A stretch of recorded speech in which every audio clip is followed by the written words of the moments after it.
My name is Martin Jelinek. I'm the digital and social media manager here at the Jackson Sun, a member of the West Star class of 2013, and with me is Judge Blake Anderson, City Court Judge Blake Anderson, who is from the class of...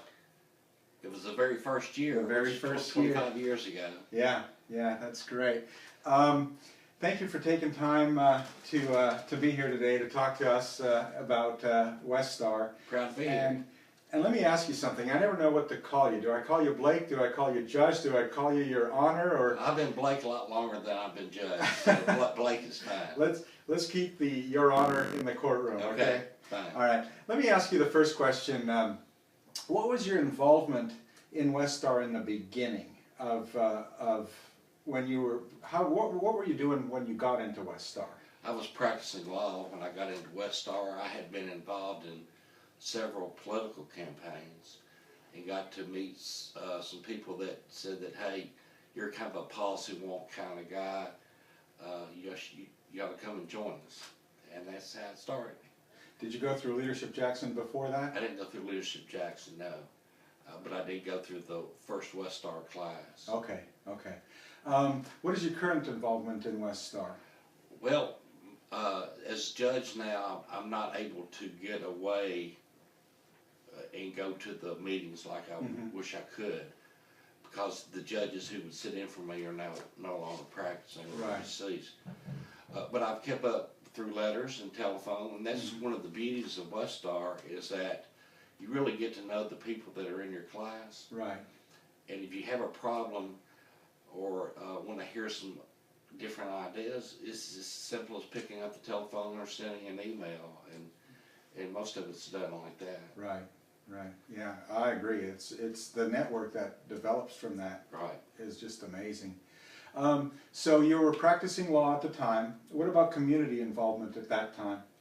At that time, I'd probably been in every organization in town at some time, but basically my involvement in trying to change things in West Tennessee started with working in political campaigns. I worked for a year when Charles Farmer first ran for mayor. Wow. I worked for a year when Judge Roy Morgan Jr. ran for judge, who's done a great job. I served as Sheriff Wolforth's campaign chairman and campaign manager, and that was a very sweet victory. That was about a year in the making. I worked on the consolidation of the city and county schools on that campaign. Wow. Which was about that time. And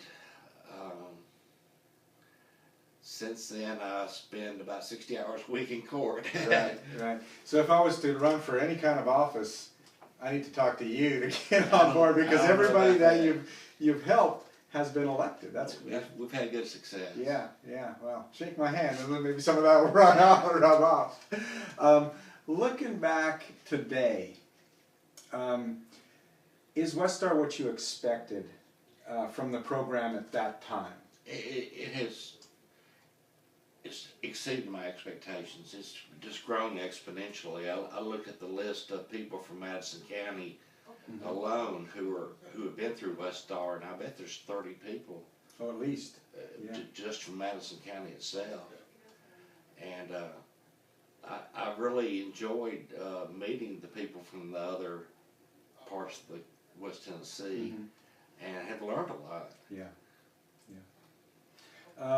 If you were to look forward, what would you like West Star to become over the next 25 years? Because we're 25 years in. Is there something that you would change or suggest? I think they just need to keep on track. I think that it's nationally recognized, and it's they're doing everything right. And I keep hearing good results from people collaborating. And I think that there's we need to focus. West Tennessee is no longer the agricultural region with jobs where you use your back. It's becoming, the farm jobs are all going away. the Mile Arsenal's closing, the places where you use your muscles to work, those jobs have gone to Mexico. Right.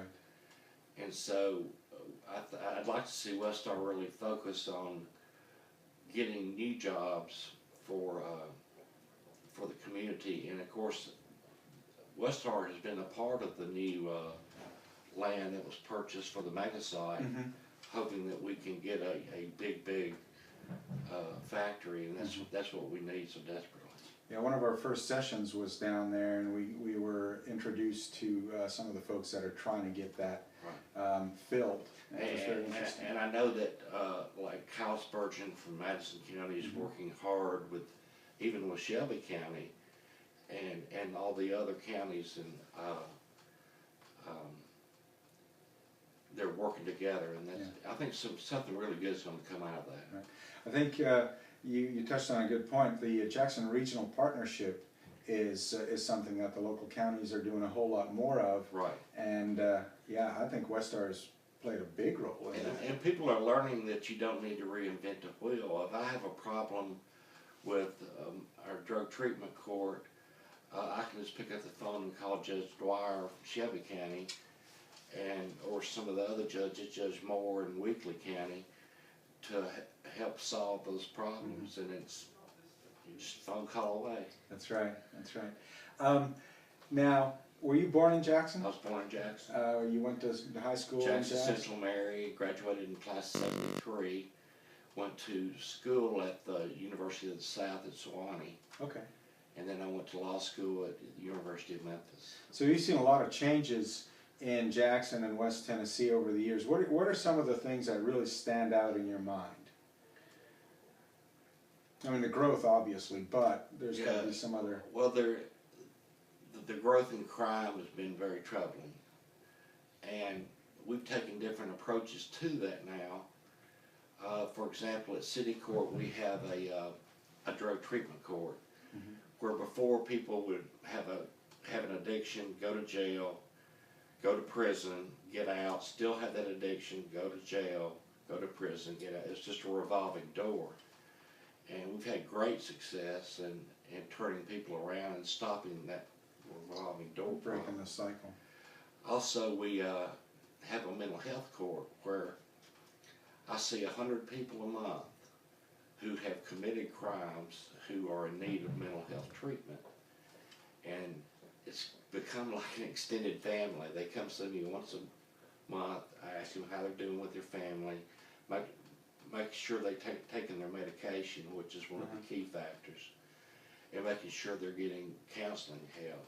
Right. And so we're stopping the recidivism among the mentally impaired people as well. Right.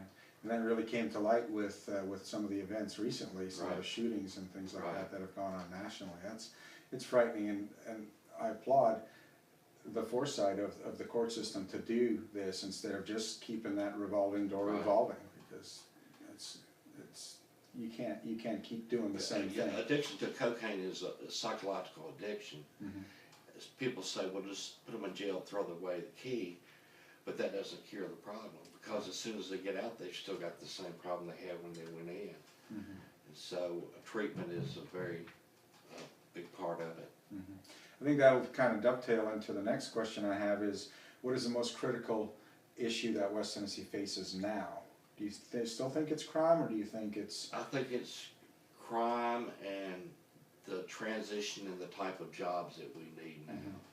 With just the workforce is, it's just changed over the last 25 years. And I think crime and the jobs are the two main issues right now. Yeah. What's your view of education moving forward? You touched on some of the job related things, but what do you think of the local school issues?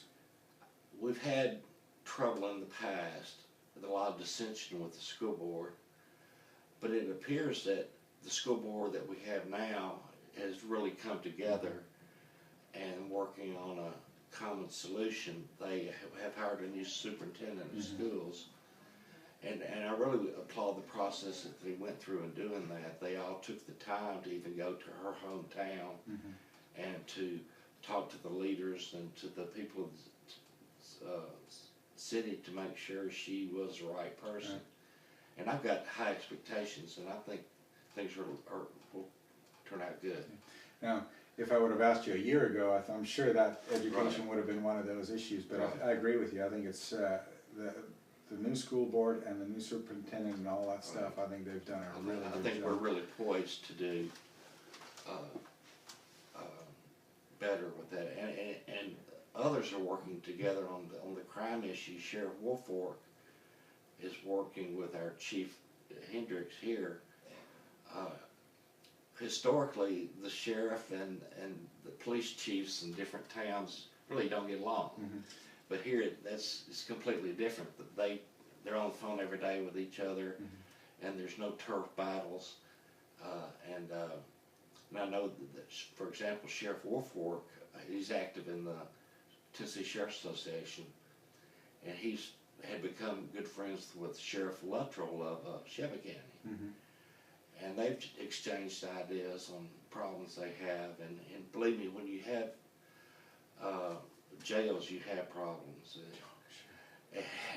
And but it's just, I think that people will just lay down their political beliefs and try to work together to solve problems. Yeah. We've got to cross party lines and just worry about what's the right thing to do. Right. Yeah. Now tell me something. Okay. This is kind of a fun question. If you can talk about it, what is a comical moment or some interesting moment from your experience in West Star that you can share? Because we know what happens in West Star stays in West Star, but if there's something that you can share, what would it be? I guess the only comical moment I can think of is when we had an outing in Savannah where we played golf, and I am not a good golfer. And they were marveled by my stroke because they said, we've heard of people hooking a golf ball before, but your ball does a perfect 90 when you hit it. And sure enough, that's kind of stuck in my mind, and I haven't played golf since that day. I just can't do it. Yeah. I'd love to be able to say I was a golfer and go out and enjoy it. But Yeah, I tell you what, golf is a great game if you can play it. Right. To me, I'm with you. It's frustrating as all get out. You know, Yeah. I like a game where the higher the score, you win. That's how I golf. You know? Yeah, I got you.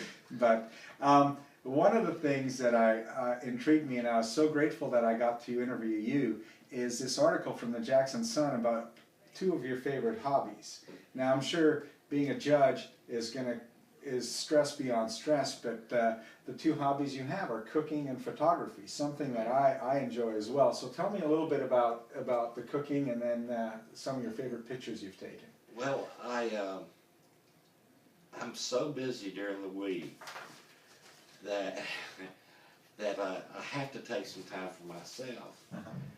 And I go to bed early and get up early. I'm up with the chickens. And I take a low light exposure photographs on a tripod. And so it's not unusual to see me out at 4:30 in the morning. I love to take pictures of downtown, the people of downtown too.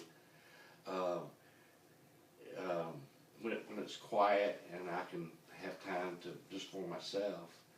And cooking's kind of the same way. I can spend some quiet time in the kitchen, and I try a lot of different recipes. I do a lot of experimenting, and I enjoy sharing food with other people too. Yeah, there's a few recipes in here that I'm going to try. Good, I hope you will. Yeah, there's a fettuccine alfredo with shrimp. That sounds excellent. So, Yeah, and there's a I few think other you'll things. like it. That pepper steak too. Yeah. Yeah, that looks good. So. Yeah. Yeah, I love to cook. I enjoy it. To me, when I get home and I prepare a meal for the family, because I do the majority of the cooking at our house, just like you do, it just helps me relax. Right. And then you get creative with things, and it's like, people are going, how did you do that? I'm like, I couldn't repeat it, but it's all right here, and it turned out. And like I said in the article, cooking is a way for me to grieve too. If, like I just had by the way, George Jones Yeah, just passed away. George Jones died today. But if let's say someone passes away, I may cook a meal for the family, and while I'm cooking that meal, I'm thinking about the person that passed and going through the good memories and whatnot. And I enjoy giving food to the families. That's nice. That's great. Yeah. Food is a way to a person's heart, and it'll help some of the pain go away. Right. So, anyway, thank you, sir. I Thank you, appreciate sir. your time and all the stuff that Westar has done. And Randy Wallace, back when I went to high school or elementary school, even, when you started in the first grade, you had the same people in your homeroom as you did in the 12th grade. There wasn't all these going to different schools and busing and whatnot. And so I knew Randy well. 12 years in the same room, you just get to know some people. But with Randy, you could always find Randy because he was around the pretty girls. He's got an eye for that. And he's always had a pretty girl under his arm. And I remember that about him. He's probably one of the most popular people in school. And of course, he's on the city council here. He was active in student government, even in high school. Really? And he's just a great guy. Yeah.